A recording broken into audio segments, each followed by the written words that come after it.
Nëse dikush që na ndjek Altin kërkon që të pyesi dhe të interesohet se si mund të pastroj zorën e tij ose të saj.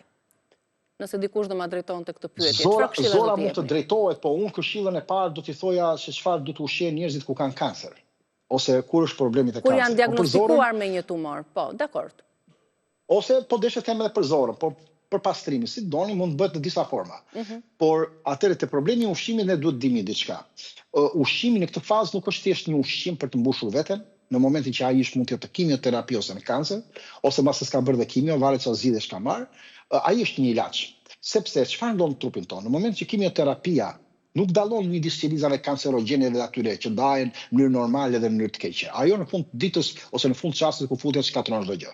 Dhe në moment çfarë kemi? Kemi te një njeri, kemi thot nuk kam oreks, nuk po më shijon, kam shijen e metalit, më fryet barku, më dhëm çdo gjë, kam një debulesë, edhe kur kalon problemet e kimioterapisë, kalon në ankth, zora kalon në ankth, sepse ne duhet dim që ato miliarda bakteri që ne kemi përpunuar, i kemi ndërtuar, kanë lindur dhe kanë punuar në harmoni në këtë tokë, ne po e përvolojmë me anë të zjarrit. Kimioterapia në fundit është e pranueshme, është një armë kundër qelizave kancerogjene, por nuk bën dallim, ai godit të qelizat e mira, godit bakteret e mira, dëmton pjesë të zorës. Dhe aty ku kishte gjallëri, sot ne kemi një boshllëk. Atëre bakteret nuk prodhohen më.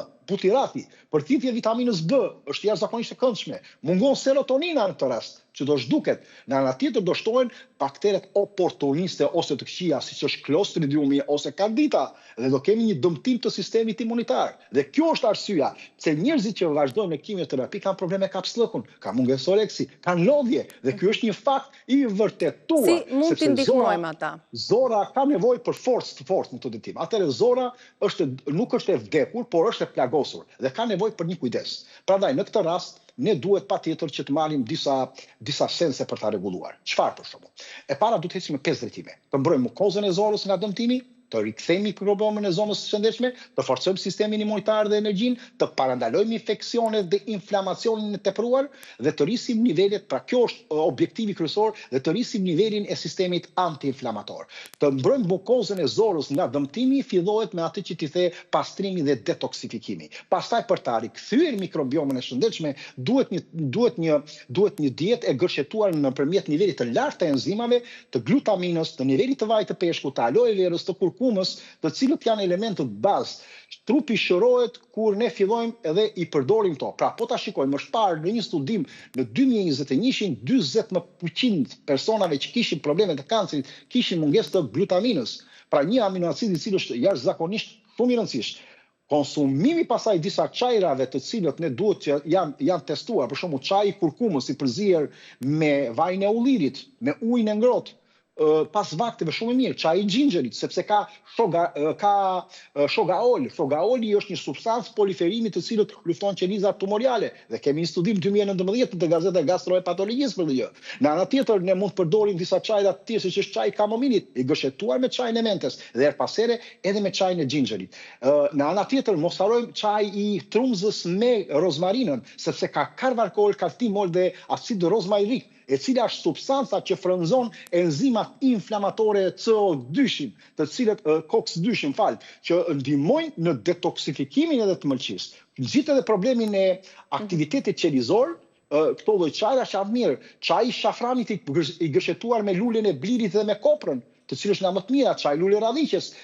Në anën tjetër duhet të shtojmë element që na rushi kuq, ose nivelin e resveratorit, po themi në përgjithësi, nivelin e vajit të peshkut në mes të ushqimeve së shumë rëndësinë, probiotikët që janë baza kryesore, që unë thash, mund të shtojmë nivelet e ushqimeve me zink ose pak dhe zinkun, ushqime me nivele pak sulforani, ose dhe sulforani mund ta marrim vetë.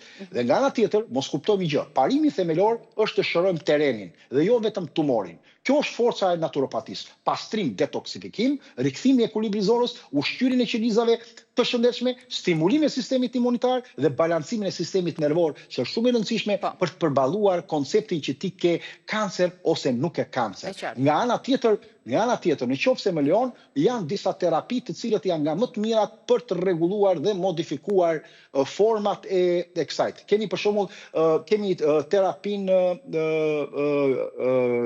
këtë protokollin, Revici, e cili është nga protokollet më të mira, është protokolli Gerson, është protokolli Budving, është protokolli Gonzales, një doktor që ka bërë vitin e fundit. Këto janë terma të panjohura për audiencën tonë. Ka problem, nuk ka problem, po janë protokolle, protokolli metabolik naturopatik, janë disa protokolle naturopatike të cilët kanë dalë dhe në gëshëtimin njëra tjetrën japin rezultate të mira të problemet që ka, sidomos njerëzit që merren me kimioterapi për të ulur problemet që ata mund të kenë edhe në dëmtimin e zorës.